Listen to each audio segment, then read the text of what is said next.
Great stories can be hard to find, but not if you know where to look. Loch Lomond Whiskies and the Open. 大家好，我是维儿。看到今天的场景，是不是感觉到英国公开赛浓浓的气息呢？没错，我们今天访问到的是罗梦湖苏格兰威士忌的亚太区总监 Andy Calder 先生，来接受我们的采访。Say hi to our audience. 你好。Welcome to Taiwan. Thank you.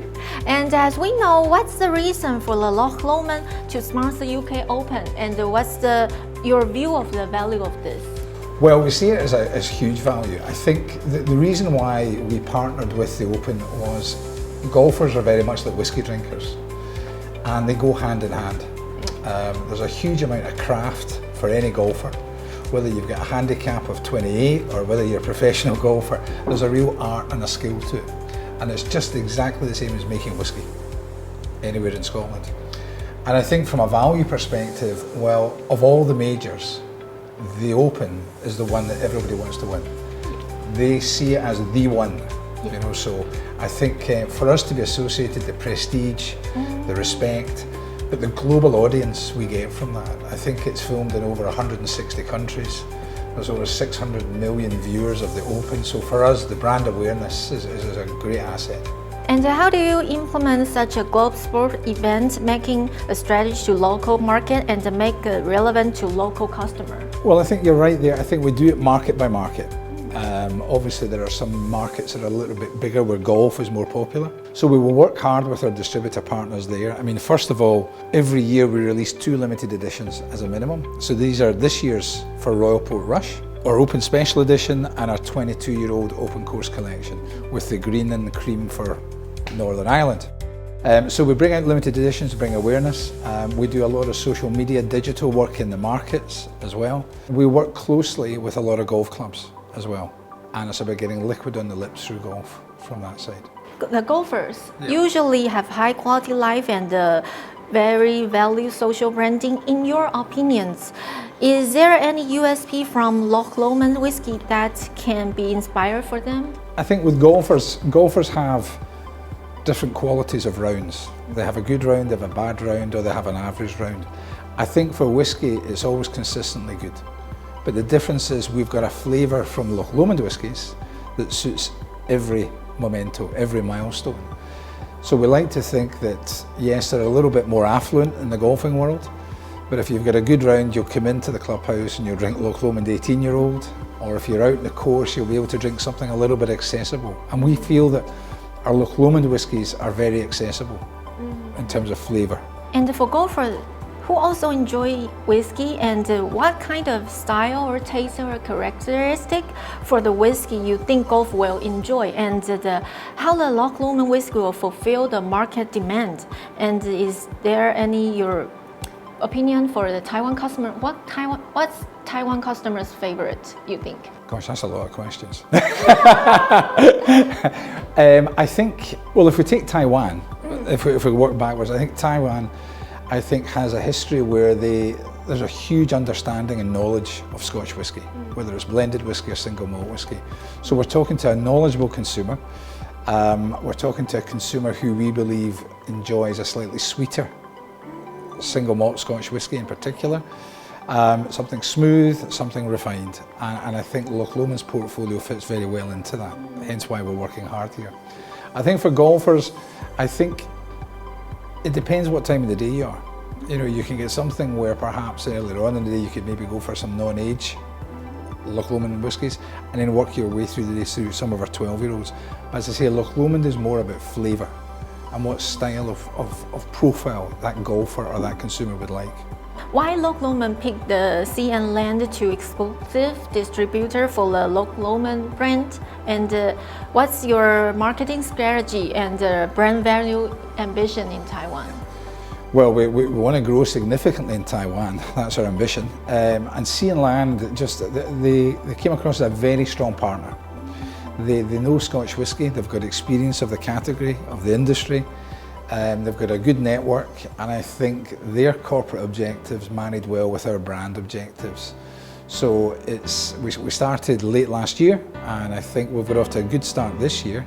We're actually hosting quite a big dinner to formally bring Loch Lomond and Sea and Land together to the trade, to consumers and to press. So we're looking forward to that. Is APAC the key growing region for LLG, and what is the key market and channel for Loch Lomond Whisky in 2025? I think it's one of the global regions. I think Asia Pacific generally for all Scotch whisky companies is important for a number of different reasons. And I think we're present in Japan, South Korea, Taiwan, Singapore, Southeast Asia as well. So we've got a kind of footprint throughout Asia, which is good. And we're looking to build further from that. And that's where the golf and that sponsorship really comes in, a big help. And we would like to know, do you have any testing plan in 2025? Do you think the Open tip up the value to the Loch Lomond brand in any way? The Open is a value. Yeah, no, very, very much so. I think it's the global hook. It's our largest investment for Loch Lomond around the world. It's driven our brand awareness, and it's going to drive its awareness here in the Taiwanese market for sure. And I think with Sea and Land, we've already got plans where what we call liquid on lips. We want to have people drinking, tasting and enjoying Loch Lomond whiskies throughout Taiwan. Do you expect have any golf gifts or Golf Asia special edition like a limited whiskey golf to launch and golf VIP prestige event in Taiwan? Yeah, I think we will be doing some point of sale and some merchandising with the kind of golf theme for sure. I think in terms of exclusives for Taiwan, that well could come in the future. Yeah, maybe 2026 and beyond. Yes. So in personal, what's kind of your favorite in whiskey? Taste favorite? A big one. A big whiskey in a glass. No, I prefer something that's a little bit, that's probably unpeated, a little bit sweeter. I think more importantly, I enjoy drinking it with friends. Okay. And I think that's a great connection between whiskey and golf, where no matter if you're good, bad or indifferent as a golfer, you're having fun with your friends, and that's what whiskey does. Whiskey brings you together with friends. 今天非常感谢 Andy Calder 先生接受我们的访问也让大家更了解罗梦湖。下一次再见喽。Loch Lomond Whiskies, the spirit of the open.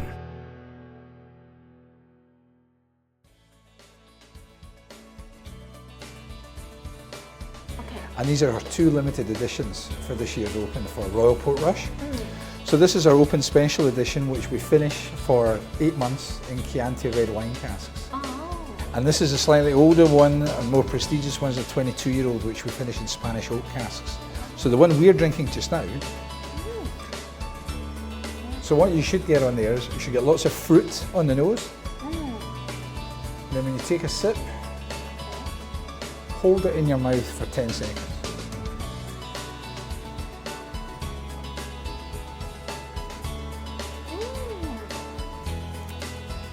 And then you let it go down. Beautifully smooth, sweet. You get lots of fruit in there. There's a sweetness in there as well.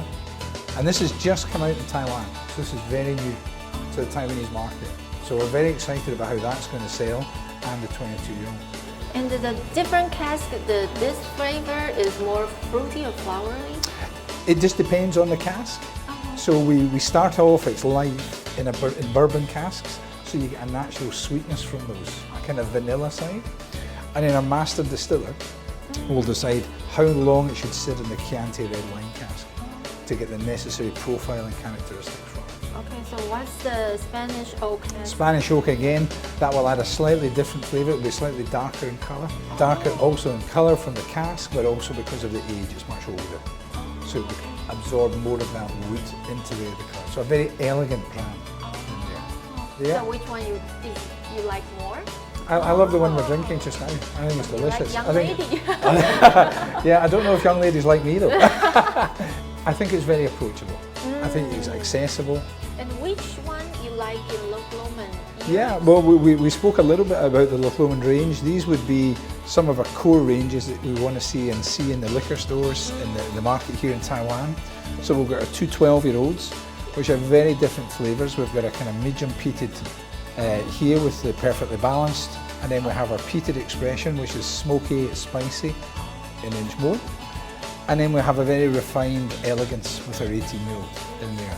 So those are 3 brands that we're working very hard on in Taiwan. Tastes very good. I think after you're introduced, the Taiwan audience will be like this very much. I hope so. Well, in Scotland, as we say, instead of cheers, we go Slàinte Mhath. And we cheers a glass, we go Slàinte Mhath. Flash fun.